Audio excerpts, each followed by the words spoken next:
Welcome to the Living Centred podcast, a podcast all about learning together how to live lives which are centred on Jesus. Everyone lives centred on something. Our goal is to learn together how every area of our lives, everything about who we are and how we live, can be increasingly oriented around Jesus and transformed by Jesus. He invites us to a rich and satisfying life, where the good news that he truly is enough changes everything about how we relate to God, ourselves, and the world. In each episode, a different person shares about what it's looking like for them to seek to centre their life on Jesus right now. As we hear their stories, we get to learn together and to encourage one another in what it means for Jesus to be at the centre of our lives. This is a journey we are all invited to, and a conversation we all get to be a part of. Thanks for joining us. Hi, my name's Adrian, and it is so good to welcome you to this week's episode of the Living Centred podcast. And today it is my privilege to introduce Justin, who's going to be sharing. Justin, it is very good to see you. Good to be on the show. Great. Well, to ease you in, as I do with everyone every week, I wonder if you could tell us a bit about yourself, who you are, and what your life looks like at this point in time. Great, thanks, Adrian. So yeah, my name's Justin. So I moved to Birmingham about 6 months ago. I've been at Oasis for about 6 months now with my wife Rebecca.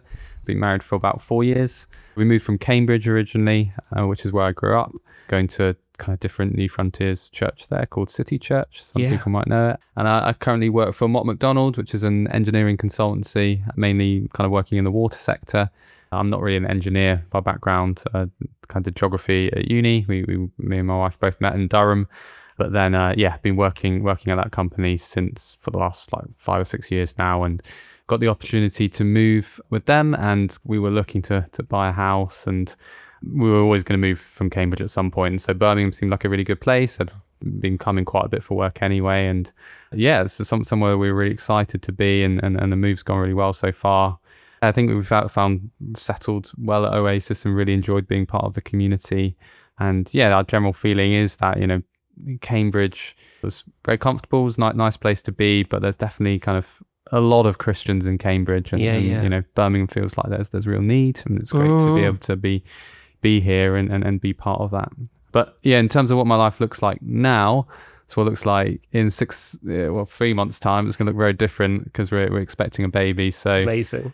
Expecting everything to change and sort of making the most of the time we've got left, but also obviously very excited and looking forward to that as well. So. Oh, it's really good. And it is great having you around Birmingham. It's really good. And been great getting to know you over the past few months.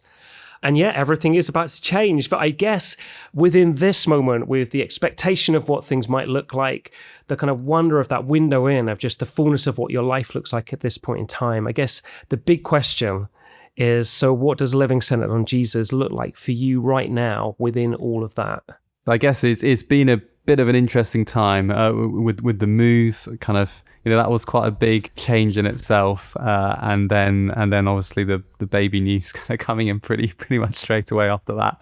So there's been a lot of kind of preparing mentally and spiritually for that, and I feel at the same time, there's been a lot going on in terms of my relationship with Jesus. The last 6 months has been a bit of a roller coaster, but I think reflecting on it, in terms of living that life, being centered on Jesus, it's constantly changes, but part of that life is sometimes going through these seasons of God sort of doing work on your life, and coming in and out of these different cycles, and Jesus teaching you things in different ways, and I found that that's very much been at the moment just coming out of the end of one of those cycles. I mean, they sort of always go one into the other, but I feel like looking back, I always feel like there are these kind of 6 month periods where sometimes it can really be quite intense, and feels like a kind of season, particularly recently, of learning and being humbled and kind of having sin revealed, but also, knowing God's grace, but in a way where you it's maybe more noticeable than in other periods where things seem to be a bit smoother.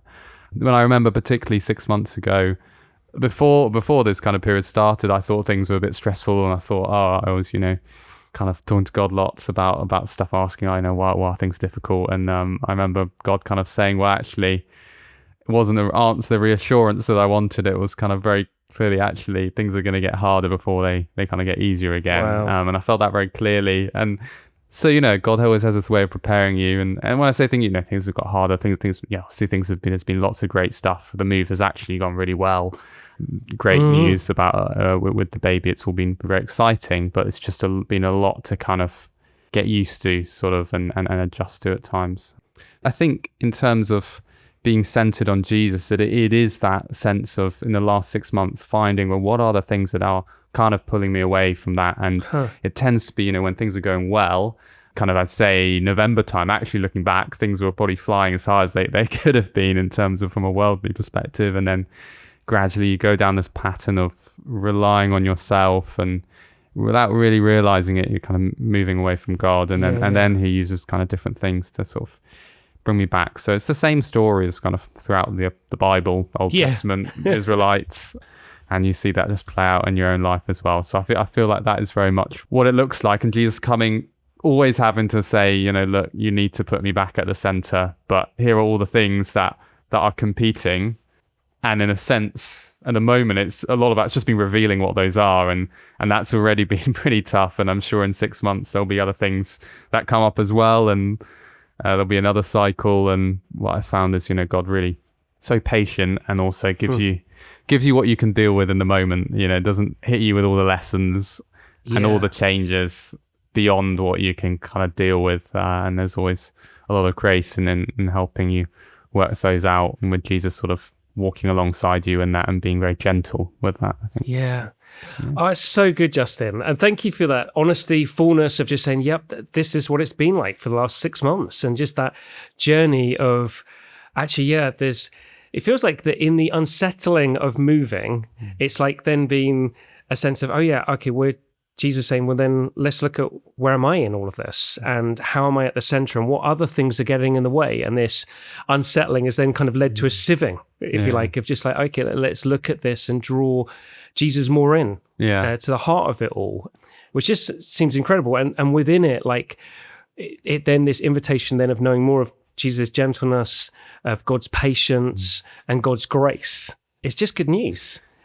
Yeah, and it doesn't matter how many times you go through that cycle. Yeah. Every time it's like, okay, here we go again. But it's all new things that you're learning. Yeah. And in a new way. And I think that's really amazing how that's, you know, that relationship is something that's growing and living, and it's never boring. No, it really isn't. And I think it is that, I find it that continual call of like, yep, Jesus, I really want you in the center, and yet I'm still settling for this other stuff.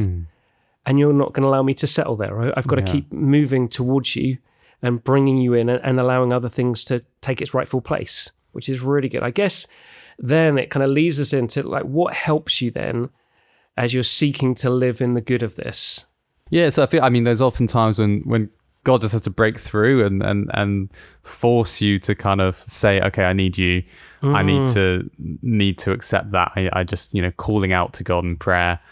But actually there's what I can do myself, and there's a kind of balance I feel between, you know, really, really being realistic about, I know I'm not going to be able to do it all on my own, and I know that I'm not going to be able to, I don't know, I'm someone who enjoys routines, and there's only so much programmed in time that you can use to guarantee that you're going to be placing Jesus at the center. You know, there is only so much that you can do to guarantee that, but you can do a minimum of at least saying to Jesus, look, this is what I want, and I'm showing you that this is what I want by making it part of my routine. And I think that's something that is really important and that we can do, and that's something that I find I'm generally better at. But obviously then there's also the kind of more spontaneous element, which I find harder. So in terms of what I try and do day to day, so just to kind of keep that relationship going through whatever period it is, and have that as the minimum. You know, I'll always spend 10 minutes in the morning reading the Bible,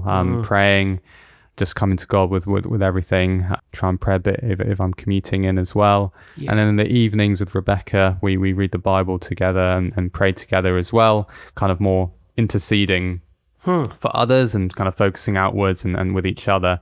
And those sort of things every day, at least that kind of keeps a reminder morning and evening that Jesus is at the center, whether or not I'm feeling that to be the case.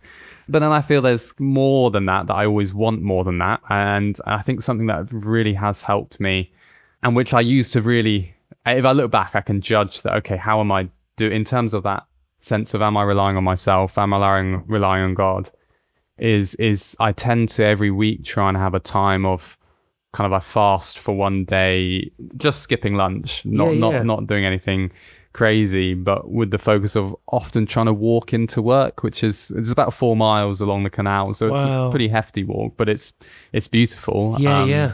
Or, you know, going for a walk in the lunchtime, or doing it in the morning. And I find that is quality time with Jesus. That's really listening time, and that's really saying, look, I need you, more than just a kind of quick 10 minutes. It's that, okay, I want to relax and say, look, do what you want with this time. And even though that's just an hour a week, I found that over the years, that's been something, building that into the routine, you know, not daily, but kind of weekly, is really good. But, you know, when things get busy, and, you know, work has been really busy in the last 6 months, and part of that is, you know, I can see that sort of starts to drop off, and I can feel that's dropped off, and I can feel that, okay, I'm not getting that quality time that I need.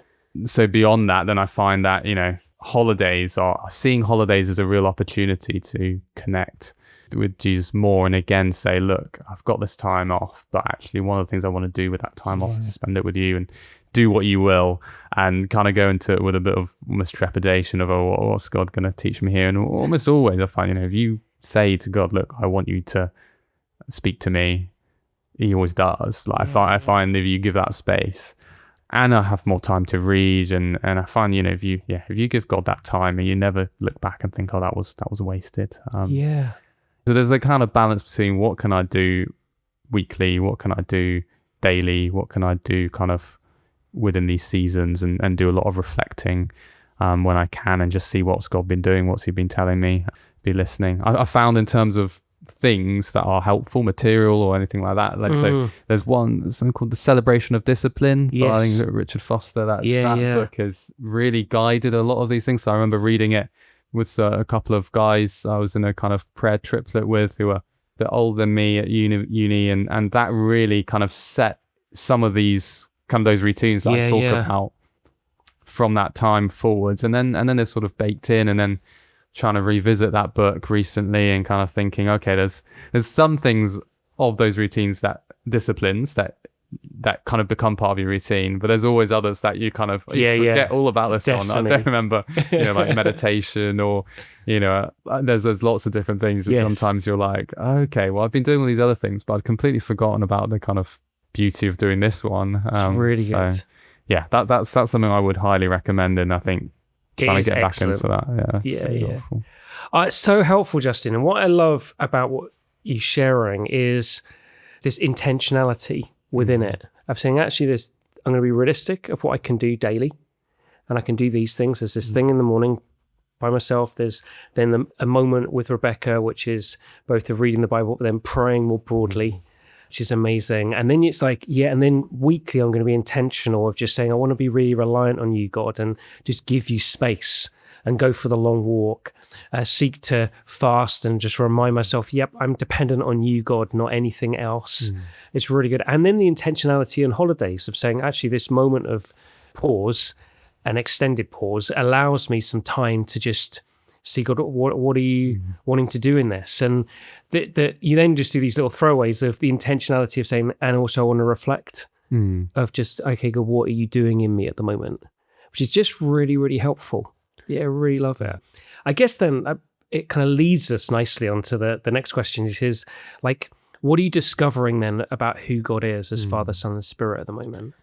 Yeah, I think, I mean, some of the things that I've touched on already in terms of how gentle he is in his kind of teaching, that's kind of more God's character, kind of more broadly, and some of that kind of comes back again and again. But I think, you know, one thing when I go for those walks and that I really find helps me is, you know, kind of imagining that, and not imagining, the knowing that every time I go for one of these walks and I'm saying, look, I want to spend time with you, Jesus, that he's been looking forward to it far more than I have. It's really good. And he kind of can't wait to hang out, which is amazing when, you know, I think he's a creator of the universe and you know, sovereign over everything, but he's looking forward to that walk, you know, down the canal. And as much as I'm looking, you know, I'm not always looking forward to it. Sometimes I think, oh, I've got to do this. Sometimes I am really looking forward to it, but I never have to worry. It's not one of those friendships where you always think, you know, am I taking up too much time in this friendship? Is this person kind of actually less keen on it than I am when I want to meet up? Like, Jesus is always more keen.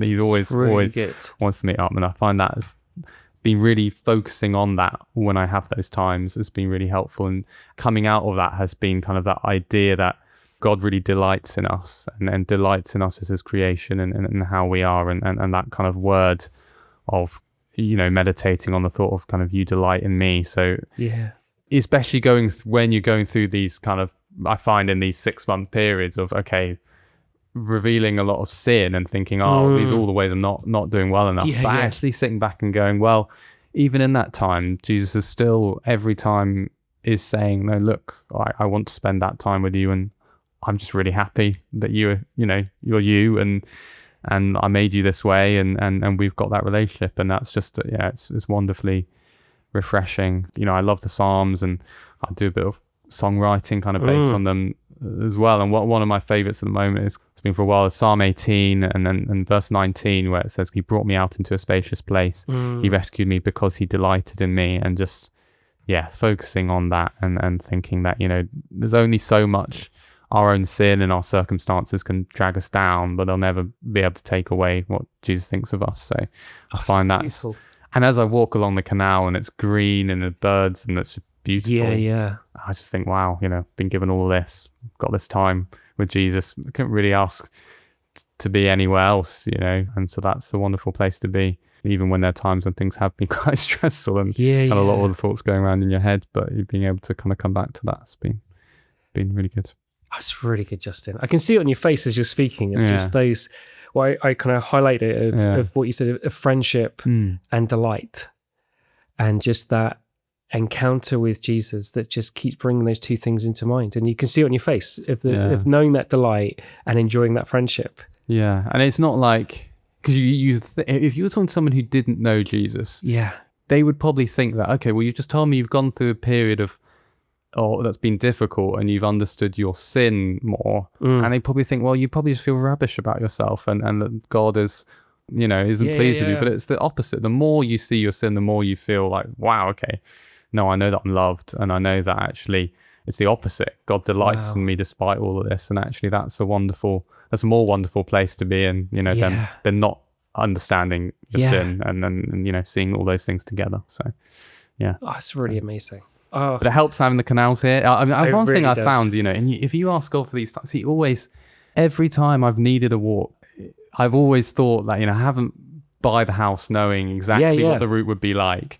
And it's a little bit like 4 miles is quite tough to do. You have to walk pretty fast to get it done in a lunchtime or in the morning, but it's doable. And there's the country park nearby, and it was the same in Cambridge. There was a walk that was just the right length, again along a brook, and I've always found it's amazing how sometimes it would feel like, well, it rains all day and all week, but that one time when I want that walk, because I find the rain really annoys me, and so and then somehow the weather's perfect, and then I remember it just, you know, feels like God kind of gives that as a bit of a gift to say, okay, look, I know that helps you, so that's make beautiful. Sure you get that. So. That's really good, which is really good, which gets us to the last question, which I know you've kind of been hinting at all through this, but like, how are you changing? If we were to have met you 3, 6, 12 months ago, how would Justin then look different to Justin today?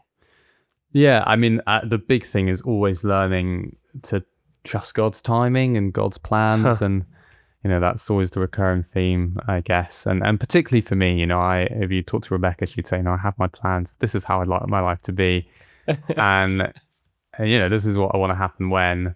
And every time God throws in a curveball out of nowhere, or things happen slightly sooner, or things happen just that you didn't think about at all. And it's amazing because you learn to just be patient and trust God's plans and be content with what you've got, and you know, have a vision of what you want to do in 5 or 10 years time, because I still have those. And I still know where I want to be, but in the everyday, just placing one foot in front of the other and thinking, okay, there's all these other things that need to be sorted out first. Yeah. I'll just let God do it in the time that he's got. So, yeah, I mean, one of the big things for me has been, I grew up abroad in a kind of mission family, and that's something that's always been on my mind in future. I didn't think that coming close to kind of 30, I wouldn't have left yet. I would still be here.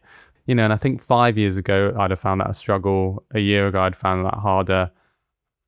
I'm now, a lot more content with that, but always still kind of waiting for God to surprise me and see what he's got next, but just trying to be more content and joyful with what's happening at the moment and what God has given me right now, and trusting that God always has time and he'll do what he needs when he decides it's needed. Yeah. In the meantime, Jesus just works on you, but that's a wonderful place to be in every day. That process is all really, really wonderful as well. So just enjoying that. That's really good. Oh, it's so good, Justin. I love that. Of just knowing yourself and knowing, yep, I like my plans. I've got these hopes. And yet what I'm learning is that sense, and I put it down, of just contentment. Of contentment, of just trusting God in his timing, of being patient in the waiting, but also enjoying what you've got in this moment. I just really love it. My guess is for people listening, they're going to be like, yeah, I could do with some of that. Yeah, I just need to pause and maybe just see, God, what are you doing in my life at this moment? It's really good. As I say every week, how can my heart not be full after this conversation? It's just done me so much good. Thank you for sharing of who you are, of what Jesus is doing in you at the moment. I think out of the wonder and beauty of all that you shared, the thing that I'm going to consider this coming week is actually, I also like walking. Yeah. But I love that sense of just Jesus waiting. Yeah. I've been waiting for you so we could do this together.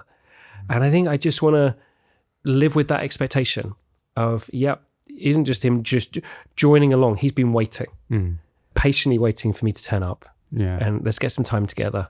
Yeah. And so I want to enjoy that. How about you, my listening friends? What are you going to consider a little bit more out of everything that Justin has shared so eloquently with us? And lastly, I just want to thank you for listening. And I pray would we each know more of the wonder of living centered on Jesus this coming week. Amen. Thanks for joining us on this week's episode of the Living Centered podcast. New episodes are released every Monday, and if you enjoyed this episode, please do like and subscribe on your chosen podcast provider to receive them direct each week. Living Centered is produced by the team at Oasis Church in Birmingham, UK, and you can find out more and get in touch with the team via theoasischurch.com.